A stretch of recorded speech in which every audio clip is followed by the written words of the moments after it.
The Real Deal Show. Brought to you by eBodyboarding.com and Tribe Boards. Hey everybody, Jay Reale on location in Tavarua, Fiji at Tavarua Island Resort for Tavi Tube Tour. This is our 7th Tavi Tube Tour, and this man sitting next to me is a bit of an enigma and a legend, I will say, in California bodyboarding history. If you don't know who he is, this is Mr. Dave Long. Hello, Dave. Hello, Jay. Good to see you. That's a firm handshake, dude.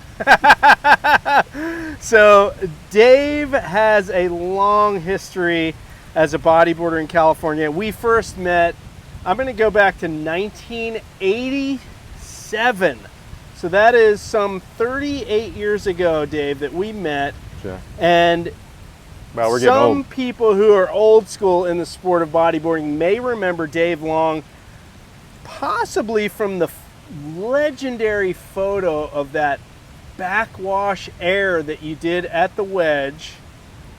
And it was all over Bodyboarding magazine, but also then later in social media when that came to the forefront. But Dave, let's talk about your history in the sport. First of all, welcome to the podcast, dude. Thank you, Jay. It's good to be here. It's kind of mind-blowing when you say we met 38 years ago. 38 years ago, man. That's quite a while. Almost 4 decades ago. Yeah, when I first met Jay, he had a lot of hair, and I had more hair. And that's all over now. We were joking earlier about how I went to the barber and said, "Hey, give me the Jay Reale haircut." And they gave me this, but I didn't specify what decade. So. You did not say that. Did you seriously say that? No, Jay always had the long, locks. And, that's right. Yeah. I did have the blonde Jay would locks. get knocked out of the contest once in a while, and you'd make more money doing the commentating, right? That's right. And the hair would be blowing in the wind. That's right. Yes. The funny thing, Dave, is I interviewed a guy in Australia when we were there in late October. Sorry about the microphone positioning. Named Damian Alexander, and he said the BBC guy, right? Right. Yeah. He said the same thing. He said, I used to go to the barber and say, "Give me the Jay Reale haircut." I didn't realize I had iconic hair. You did, buddy. So that's maybe I need to put up a photo at the top of the screen with my hair back in the day, because it's all gone now, folks. But let's get into Dave's story. So, Dave, tell me about your bodyboarding journey. First of all, how old are you now? I'll be 49 next week. Okay, so this is March of 2025. You'll be 49 next week. And tell me about where you grew up. What city did you grow up? I think it was Duarte. Yeah, I grew up in the San Gabriel Valley. Okay. So okay. Those people who aren't familiar with, California, I was a good 45 minutes to an hour from the ocean. Wow. So my dad at the time was a competitor in the Maury Boogie contest, the Scott Hawaii contest, and I think that's where I met you, was the Maury Boogie contest at Zuma. I think we're talking about that, right? Yeah, and your dad is Don Long, a legendary guy in the bodyboarding world in California back in those days. Yeah, so I think it was Huntington Beach.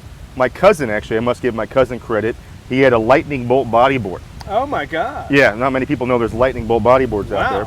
But he had a lightning bolt bodyboard, and my dad said, "Hey, Jason's out there ripping it up. How about you go out there?"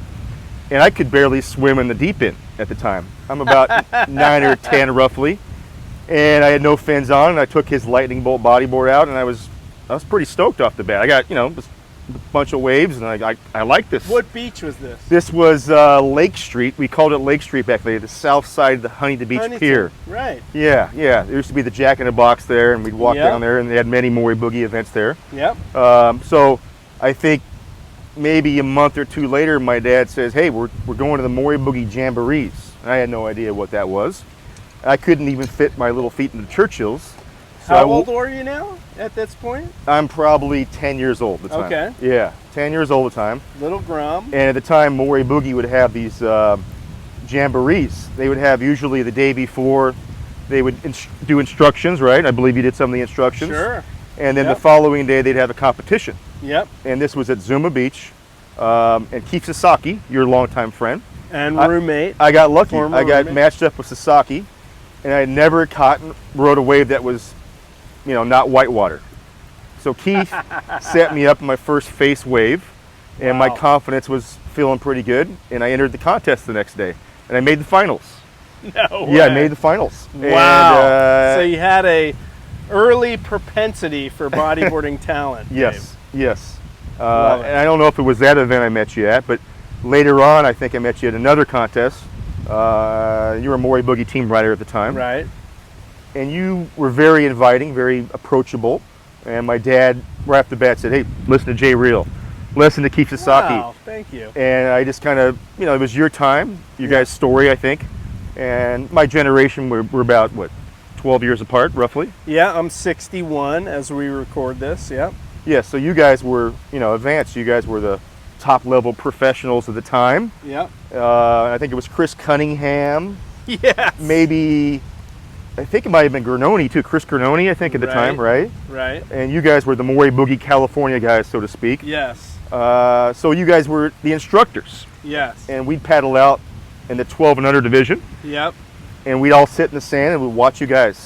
Really? And we try to, Bruce Harmio, he was I yeah. don't know if you know that name. He was a top remember 12 the and under name. guy. Yep. Kevin Lewis. We had a bunch of guys who were my age, and their fathers also competed in the Masters division. So you had Bruce and his dad, I think it was Nick Harmio, if I'm not mistaken. And my dad would go up against these old guys. And then Kevin Lewis, who was ahead of his time, and Guy Lewis, who was a lifeguard for LA County at the time. He was the master of Zuma. So I learned quite a bit that Zuma Beach event. Quite a bit. And my eyes were, very wide. And I absorbed it all. And we go back to San Gabriel Valley and wash off our stuff. And there was no internet at the time. Bodyboarding magazine just started. So we would cut out, or at least I would, I'd cut out the photos, Sasaki, yourself, Stuart, and I'd tape them to the wall. And I would just look at it all day long. And I'd, daydream. So that was kind of the genesis of my bodyboarding. I cut my teeth at a Maury Boogie event, Jamboree of all things. So Yeah, so Maury, Yeah. I mean, they used to have a series of events throughout the state of California, up and down the coast, mostly Southern California. I don't remember us ever going north of, say, Zuma even. Maybe there was events north of Zuma. I don't think I ever participated in anything north of there, but they had a series of events, and they really promoted the sport in a way that drew all the people who were into bodyboarding to come to the events and compete. And they had a series of divisions based on your ability level, right? There was single A, double A, triple A. Yes. And so if you won a single A division event, you moved up to double A, then triple A. And then if you won a triple A, you were in the pro Yes. division, And right? the AAA guys were hot doggers. They were really good. They were Kevin really Serve. good. Kevin Kevin Serve. Serve was one of the guys who took me under his Rest wing. in peace, Kevin. Yes, Kevin. He was a stand-up master, and he was a AAA guy there for a Yep. long time. There's many names. We were around Dave Lopez, which was the Divana Yes. bodyboard bags, which was the first, I think, the first guy to ever make high-quality bodyboarding bags. Yes, Dave and Diana. He was a AAA, soon-to-be pro rider, I believe, out of Oxnard. Yep.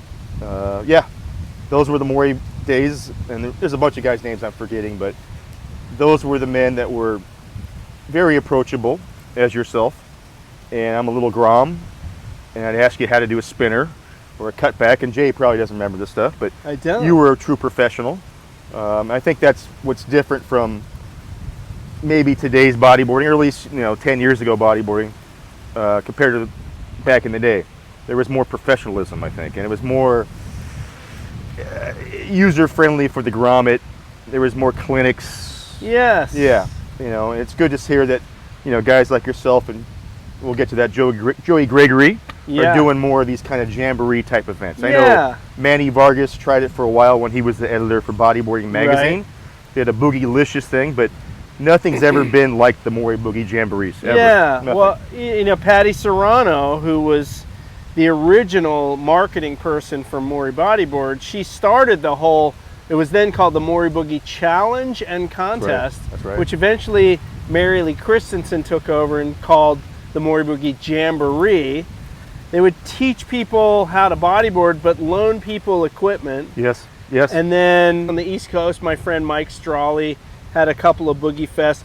sort of going back to the grassroots again, trying to get young people into the sport. It's a different landscape out there now in the sport of bodyboarding. Social media has changed everything. There's no more magazines and all that stuff. But that has been outside the scope of Dave Long. You have persevered in the sport all these years. So you were doing the Maury Boogie events back in those days. We're going back to the late 80s. Mm-hmm. What did you do in the 90s? Did you continue to compete?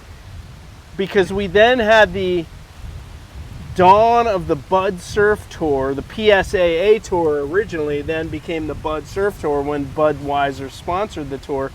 And that's where all the top pros in California competed. What happened to Dave Long when we switched from the focus of the Maury Boogie event to the Bud Surf Tour? I believe I did a couple of the PSAAs. Okay.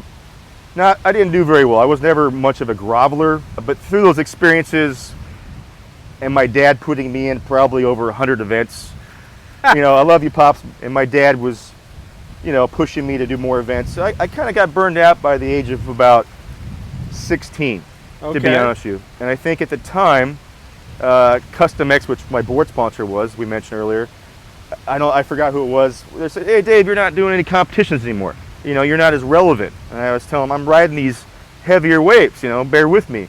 And they didn't like that. So it really kind of turned me off, and I focused more on, soul surfing. Yeah. And I didn't do an event for quite a while because of that, I think. And I focused more on, discovering these spots and learning about, being a true waterman versus how many spinners I can do and how many floppos I can do. And that wasn't exactly a popular way of looking at it at the time. Yes. Yeah, a little bit against the grain during the 90s, the early 90s. Right. So competition was so important then. Yeah, it was. Yeah, and you went the other direction. You kind of got back to the roots of why we all bodyboard, because it's fun, and you wanted to kind of get away from that hype. And there's nothing wrong with competition. I love the banter. Yeah. I love that. I miss that. I mean, I still, I miss that at times. But just the essence of it, it became more of a business.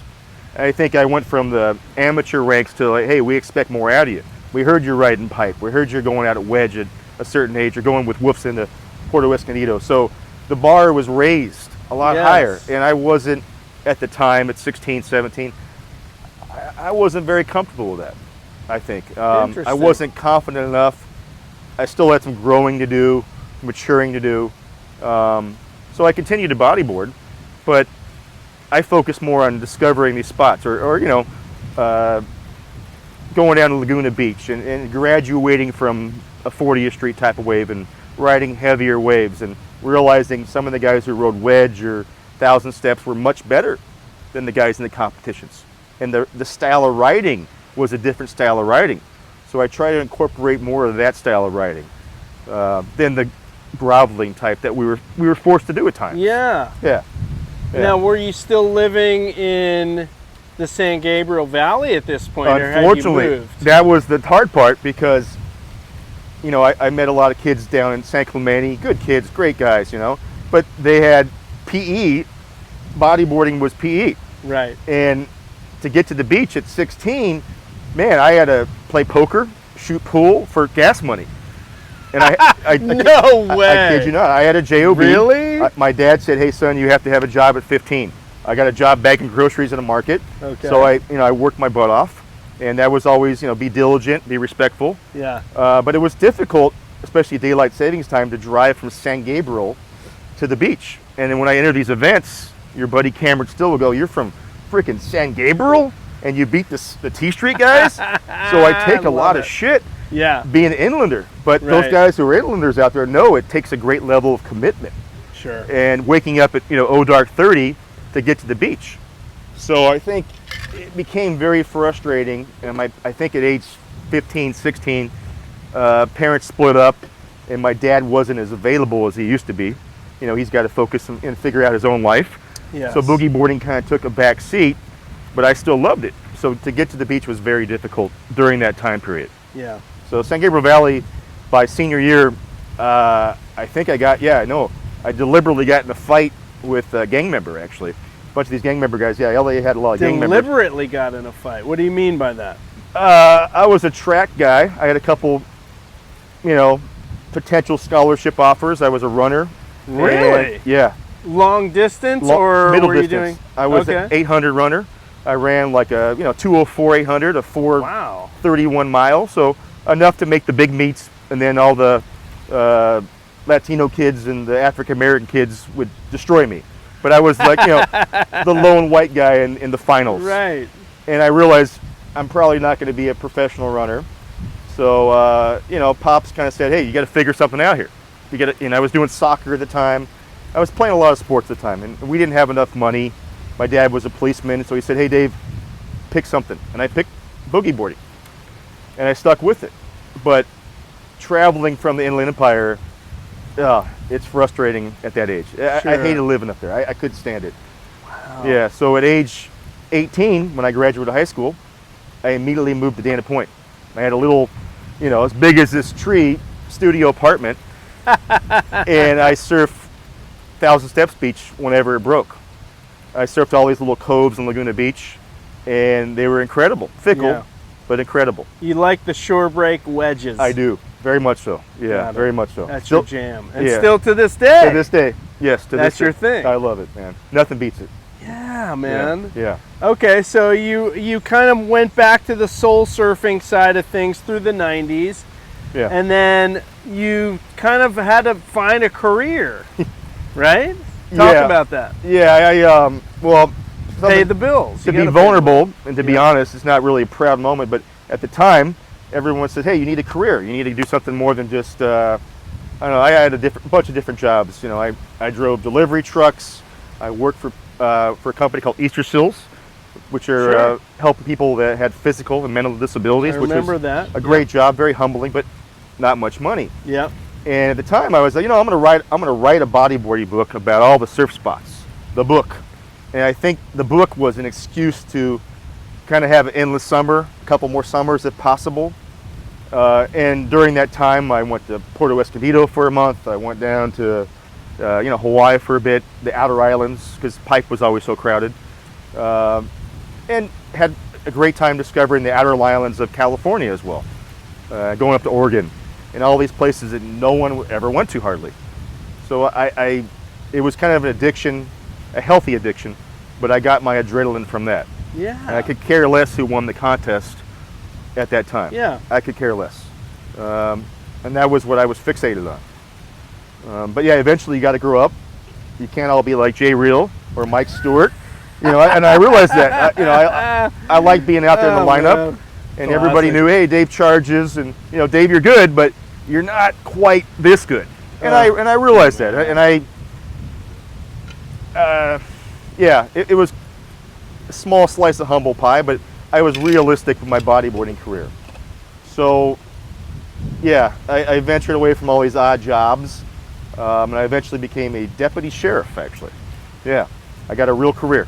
And everyone that I knew at the time, well, not everybody, but a lot of guys were like, you're crazy. What are you doing, dude? Yeah, is this partially your dad's influence? Because he was in law enforcement as well. Yes, right? Again, Pops had great influence. Yeah, and how I got into that, how I stumbled into that was not because I wanted to become a deputy my entire life. No, I wanted to help people out. But I actually was in a road race, a running race, and I won my division, and it was I think it was LAPD, and the guy said, hey, we want to recruit you. You beat all our guys. So I remember going to this little trailer, and I had my sweaty running material on, and all these guys that were trying to become officers were all in suits and ties taking the written test, and it was a piece of cake. And I told my dad, I called him up, said, hey, Dad, I took the test. He's like, no. If you're going to do this, do sheriffs. So, I stumbled into that, and my running ability really opened the doors because there was no nepotism. There was no, I didn't know anybody. I had to, pay a lot of dues. So I sacrificed a lot of surfing time initially. Sure. I used to work 70-hour work weeks, and we get to scrap some pretty large individuals who were not exactly willing to go with the program. Comply with your yes. your orders or whatever, your commands. So it was a tough time, and a lot of the bodyboarding community was like, that guy, he's a cop, Really? Yeah, To be honest with you, yeah. And I'm a real little up. bit of that stigma, huh? Very much so, and I understand that because not every bodyboarder in the world, is a police officer, Yeah. and we're not going to be promoting that. But I'm very upfront. I'm very honest about it. Yeah. But I embraced it, and I think because of that, I got back into competition. They would have the police fire games, and I did that for about 8 or 9 years. And we had a few firemen like Pete Trapani. Right. I think Phil Corsi was in it one year. I Yeah, believe so. Dave Kniff actually, I Dave, think I as heard, well. I wanted to beat Dave real bad, but Dave was never in it the years I did it. And then the year I didn't do it, Dave won it. Oh my gosh. Yeah. So yeah, Classic. Dave's a tremendous bodyboarder, good athlete, champion swimmer.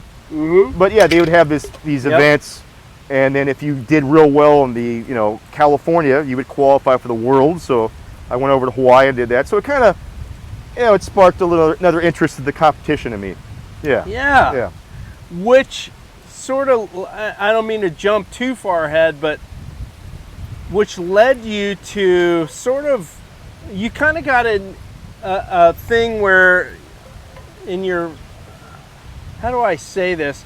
You wanted to bring back the old vibes of competitive bodyboarding, but not focus on the competitive thing, more sort of make it a reunion thing, and you started the Master Blaster competition.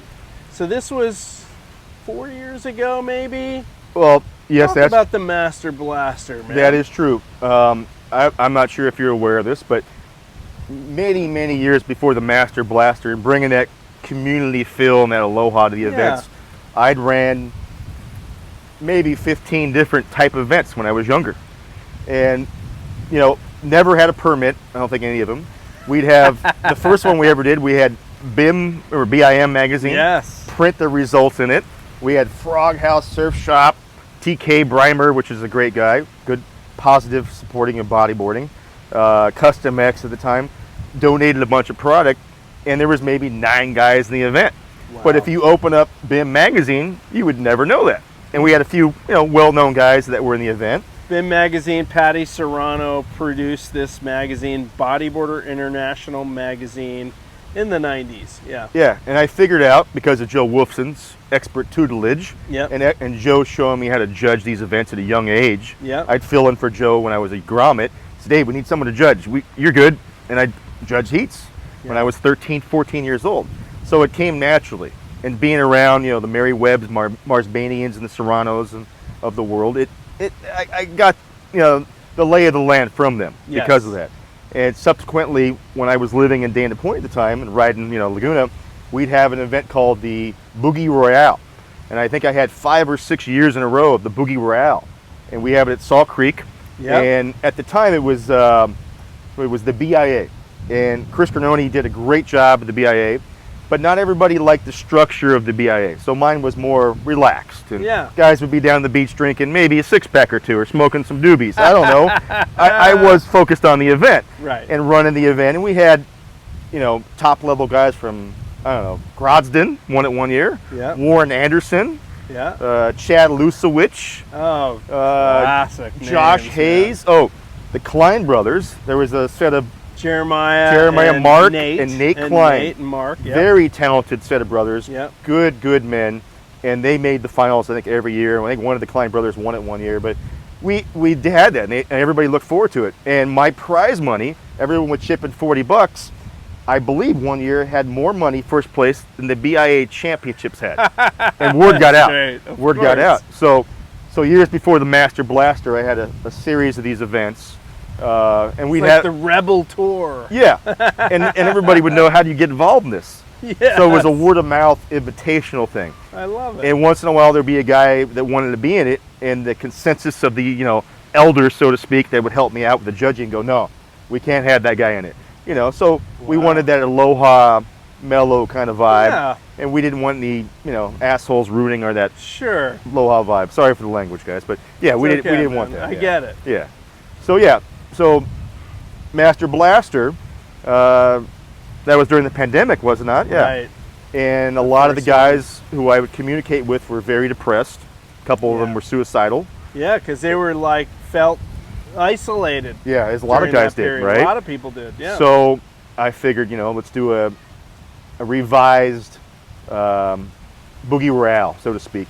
But let's do a little twist to it. We're going to have a vintage division, and we had a division where the bodyboard had to be 20 years or older. Yeah. So it stoked all these guys out who not really per se top level competitors, but they had all the old boards. I love that. And man. you know, Timmy Tyndall, God rest his soul, he brought down like a Maury 138. Yep. You know, guys brought down Scott Hawaii Silver Bullets, and Jay competed in the inaugural Master Blaster, and I did you won indeed. the Masters division. I did win it, yes. Against Turner Harmon.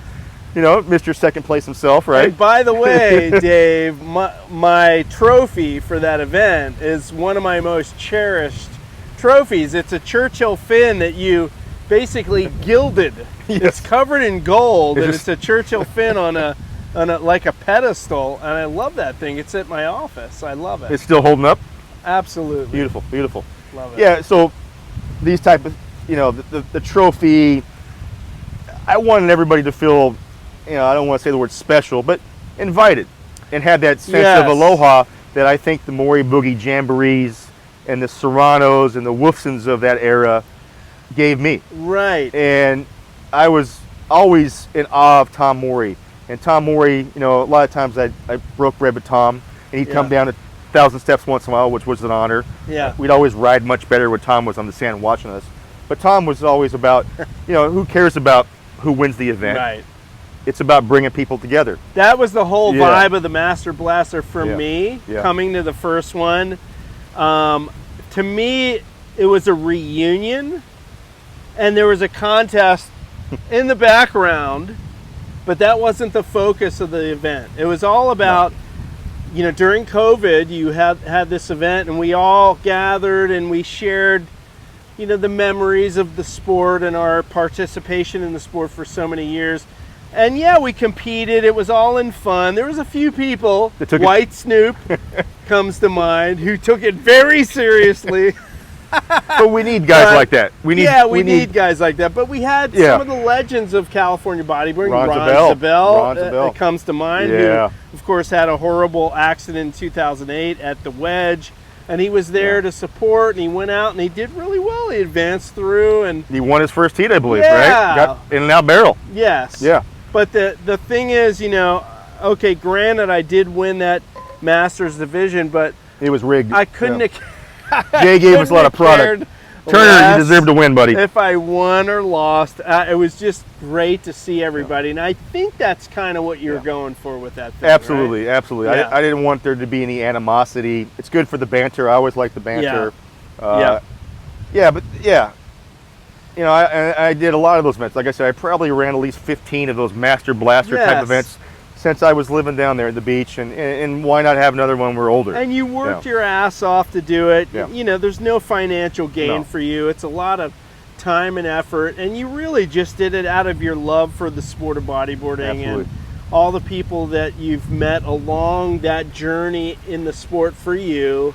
And we loved being there to kind of like, to, you know, be a part of that whole thing, because I mentioned at the beginning of this, we've known each other for 38 years, and so many of the people that were there, some of whom are no longer with us. Yes. Tim Tyndall comes to mind at Yeah. the top of that list, but you know, people have been through their hardships in their lives or their health or whatever, but they showed up for that event. Absolutely. And everybody gave each other hugs. Yeah. And it was all just good vibes, man. And so that event, the Master Blaster, which you had twice? Twice, yeah. We had another one didn't that make the you couldn't second make. one. I think you had some other I obligations. did, yeah. Went off real well. It was same kind of vibe, and we had another guy come out of, you know, kind of a retirement hibernation. Always was bodyboarding, but I believe he did not compete for a long time, and he just destroyed it. Was Jacob Reeve, California legend. The guy was, to this day, I think one of the best guys to ever come out of California. Which I've interviewed Jacob too. Check out my podcast with him. And the surf was, you know, rather meager from the location we're having it at, and Jacob just destroyed it. I mean, he was a machine. No surprise. He could have been on the world tour.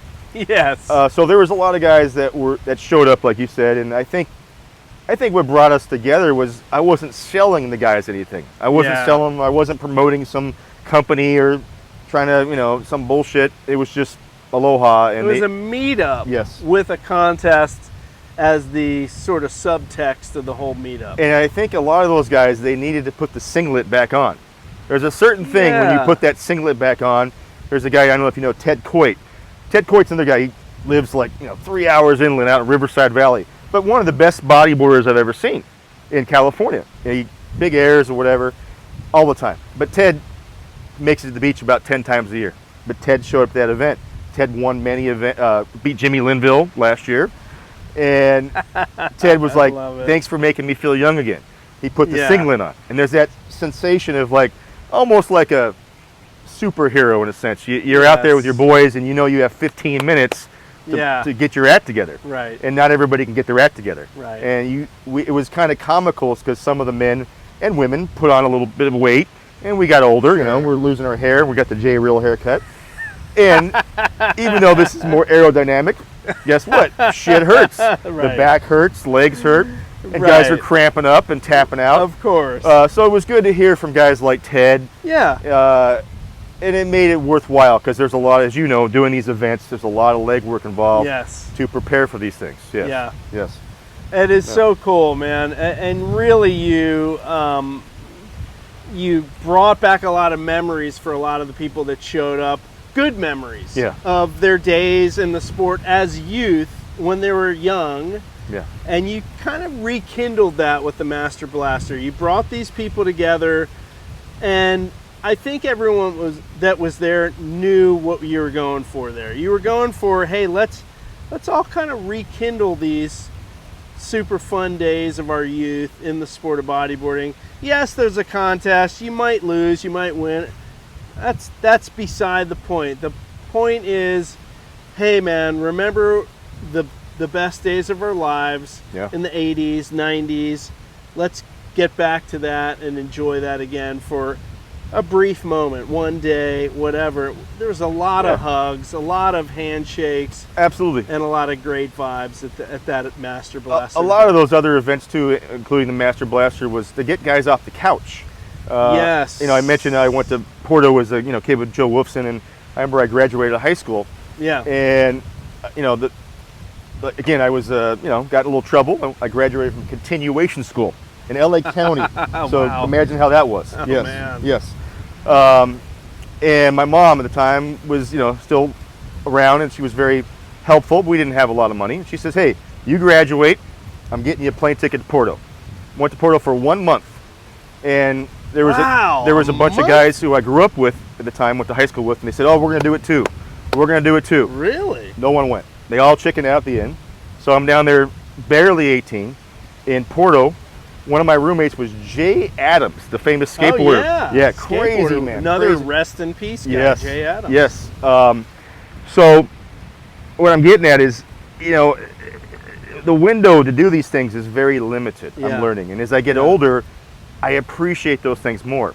And you got to get off the couch though. And there's a lot of guys out there who talk a good game. Yes. And now with social media, you can kind of present yourself to be this top level rider, but you're really riding this little 1 foot closeout. Yeah. And I always kind of frowned upon that.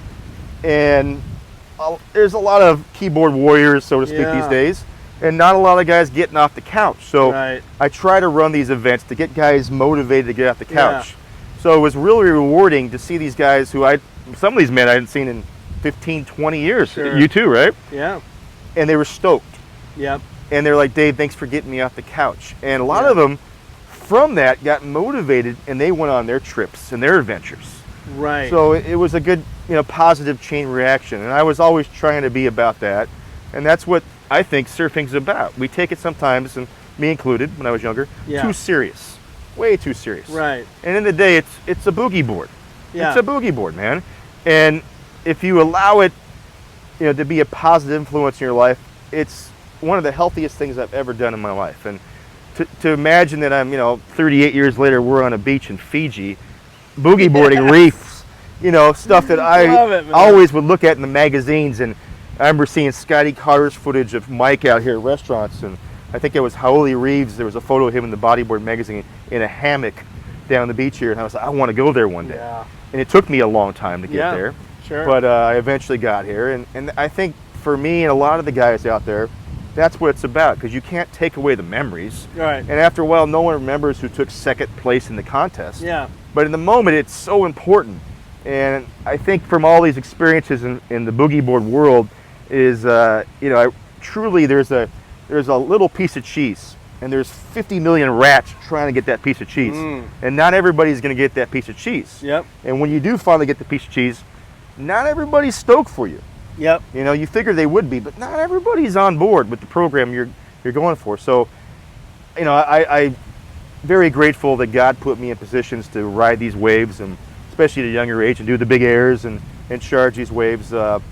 And it's a miracle that we're still here, and you know, we're old. I'm an old fart, and I'll call myself an old fart. And Jay's an old stud. That makes me a prehistoric. And we're still doing it. And I might be a lot slower. I might not be the Dave Long I was when I was younger, and you know, I might have to.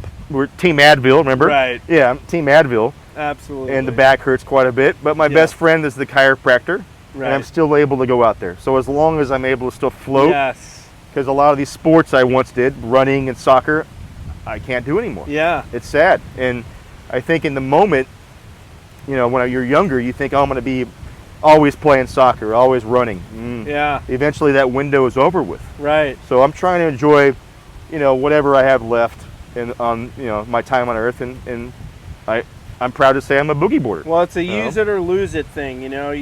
Yes. As you get older, a lot, like you said, a lot of guys just give up. They just sit down and go, I'm done. I'm too old for that. Yeah.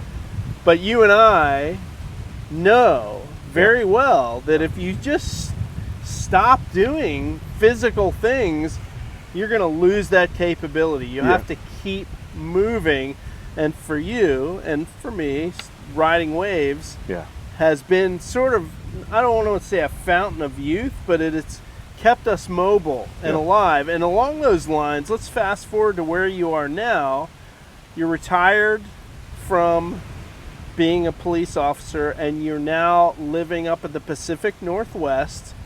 And you just shared with me earlier today that you surfed 22 days in the month of January.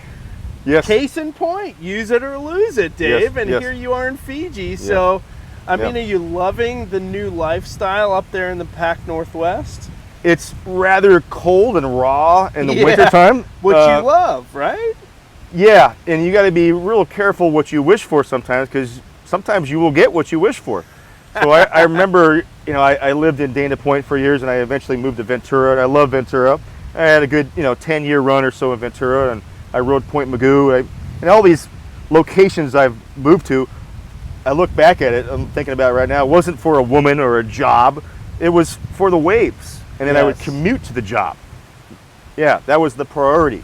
So I don't know if my priorities were, where everyone thinks I should have been, but at the end it doesn't matter, because the oceans always saved me. I look at it now, and everyone has their sob story, and we've all been through stuff, and we've lost people in our lives and divorces and whatnot, but the ocean's always there. It's always washed away those problems. Right. When little Susie Rotten Crotch breaks up with you as a kid, Dad, I'm sad.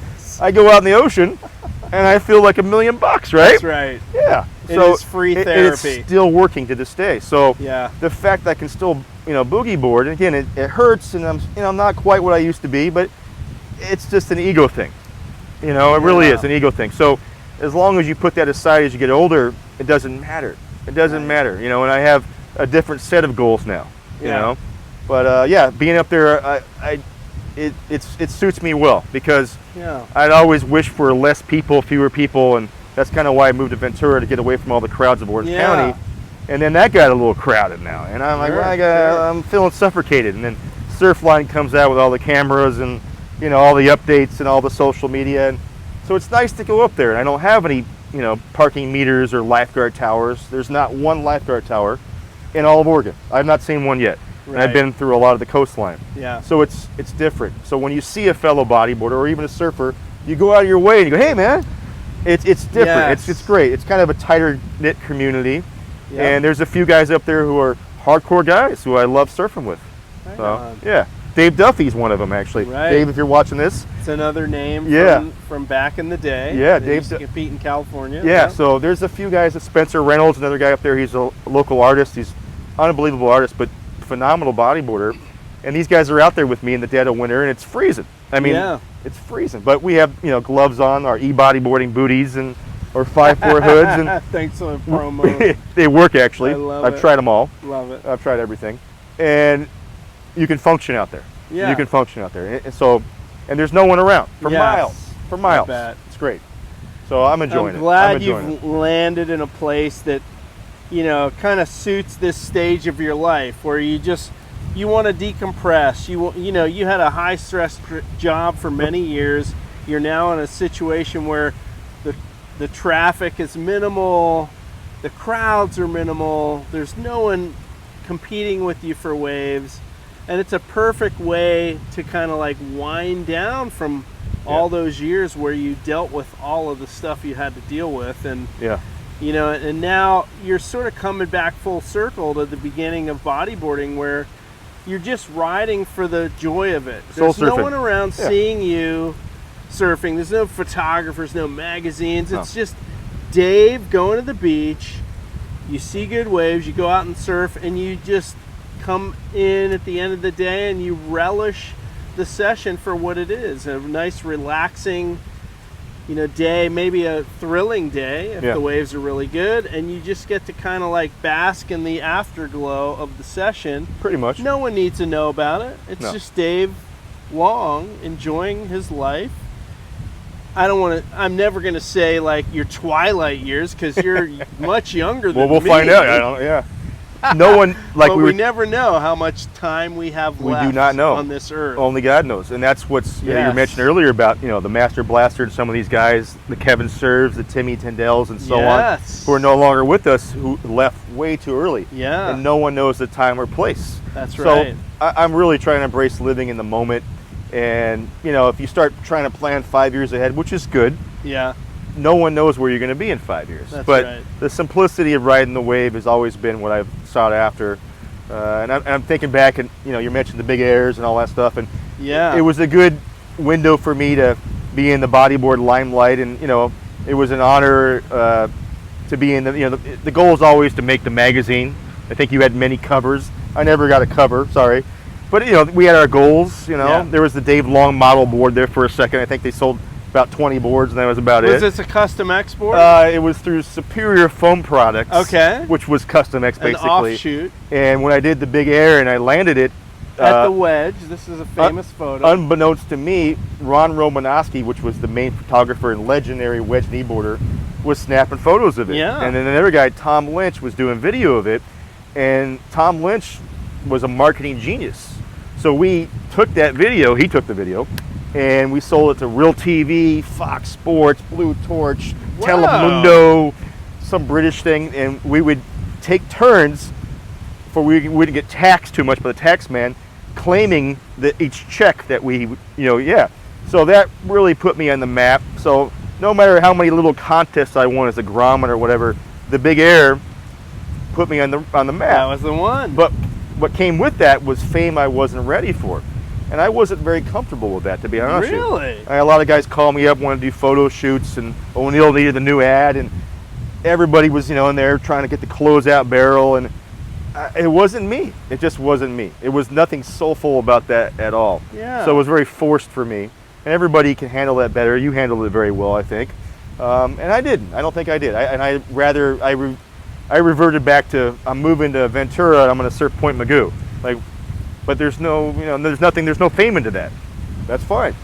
So a lot of that turned me off. Yeah. I learned more about myself, and I think during that time period, I don't know how it is nowadays, but you'd see the camera crew guys, the No Friends guys would show up to Magoo, and you'd have a guy like, forget about me, you'd have a guy like Jacob Reeve who would be blowing my mind out there, but they wouldn't film him.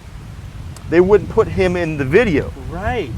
So how is it he's one of the best guys out there, and your crew's good too, and not put him, it always just blew my mind. I could never, to this day, could wrap my head around that. So another thing that would turn me off about the whole, bodyboarding world is you know, all that little, again, that little piece of cheese. Commercialism of it, the whole Very thing. much so. And at the end game, how many guys were making money? Yeah. So again, that's probably why I'm up in Oregon now. Yeah. That's just my personality.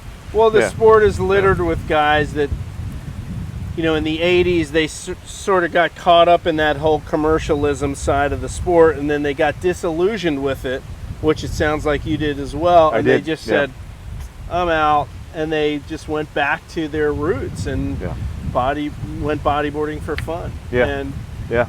here you are, almost 49 years old, still doing it for fun, which is really why we all started doing this sport. Yeah. So yeah, man. And all the free boards and products is awesome. No one's going to turn that down. No, but right. But what comes with that sometimes is, I don't know. There's a lot that comes with that. You know? Sure. Yeah. Yeah. So I don't think I was ready for that at that age. But yeah, some guys handle it better. I always respected like the Keith Sasakis of the world, yourself, and you know, Stewart and Severson. They had a certain professionalism towards them, and they were approachable. And there was a lot of guys who maybe were outstanding. You know, I don't like to belittle or badmouth anybody. That's not my thing. But like a Chad Barber, for instance. Chad is very talented. Probably the best guy to ever ride the wedge. Yeah. But not exactly the most approachable guy, especially back then. And kids would come up to him and kind of an ogre type guy. Sure. And the personality swing would be all over the place. And not everybody handled that fame, so to speak, very well. Absolutely. Yeah. I get it. You know, it's tough. Yeah, there was guys in the sport that were very talented as riders, but when it came time to promote the sport, their sponsors, themselves, that was foreign territory to them. They just Barbara is a perfect example of a guy who had immense talent as a bodyboarder, but the stuff that goes along with being a pro bodyboarder, promoting your sponsors, interacting with fans or potential customers or whatever the case may be, is all a part of that. Big and part they of it. just weren't down with that. So yeah, the sport's littered with names like that. And I think there's a ton of guys who, you know, even nowadays I talk to the younger guys and, you know, kind of redirect them, or at least I've tried to over the years, and they get caught up in the hype of it. And I just, you know, hey, wave riding is one thing. But if you get to this certain level of bodyboarding, guess what? That board company expects something out of you. Yes. That board company wants you to be a marketing tool for them. Return on investment. Exactly. Absolutely. For Absolutely. Sure. Yeah. Any final thoughts, Dave, as we wrap this up? We've been going for quite a while here. Almost an hour. Final thoughts is if you're on the couch, get off the couch. You know, we have, like, you know, we only have this life. You know, we have to live this life. And I want to thank, you know, the Joe Wolfsons of the world, Jimmy Linville. I have a long-time relationship with Jimmy Linville. JL Design. Get your custom board, Jimmy Linville, by the way. I'd say maybe Linville, Joe Wolfson were never given enough credit. They did a lot of stuff behind the scenes for the sport of bodyboarding. Helped me out a lot. Were good friends of mine. And, you know, yeah, those guys deserve a lot of credit. So I thank those guys. My pops, you know, for getting me in the first place. And, you know, those experiences, some of the best surf trips I ever went on was my dad, you know. Yeah. You know, walking down Carzaleo Beach in Puerto Escondido. I remember like it was yesterday. My dad's out there, you know, getting spit out of barrels and going, woo, son.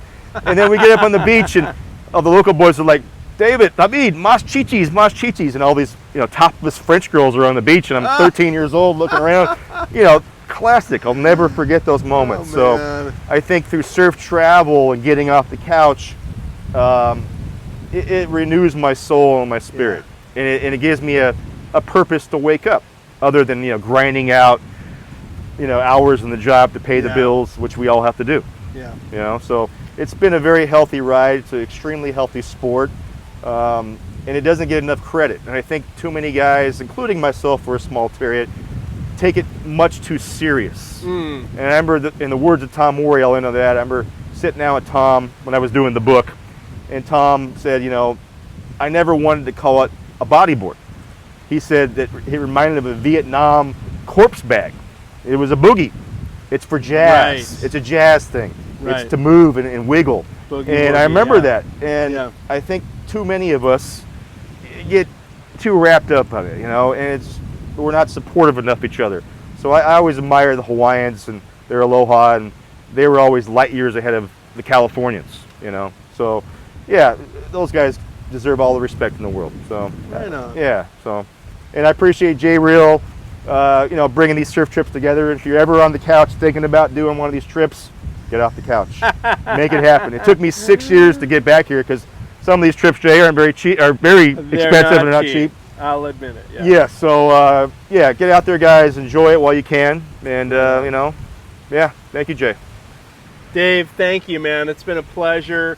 I've known this guy, as I said, for almost 38 years, and we got to reminisce a little bit here and talk about, you know, why we got in the sport, some of the characters involved in the sport of bodyboarding in California in particular. And Dave has a rich history connected with all of this, and I'm glad to see you're back to your roots and up there in the Pac Northwest, just enjoying the sport for the reasons we all started riding again.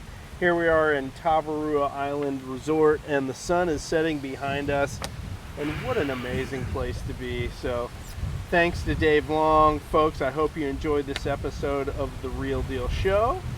If you watch on YouTube, give us the thumbs up, subscribe to our YouTube channel for more content, and look at all the previous interviews I've done on The Real Deal Show. If you listened on the audio podcast, hope you enjoyed it while you're doing your workout or your run or whatever it is you do while you listen to podcasts. And we will see you the next time on The Real Deal Show. And as always, we will see you in the surf. Yeah, Jay. Right on. Yeah.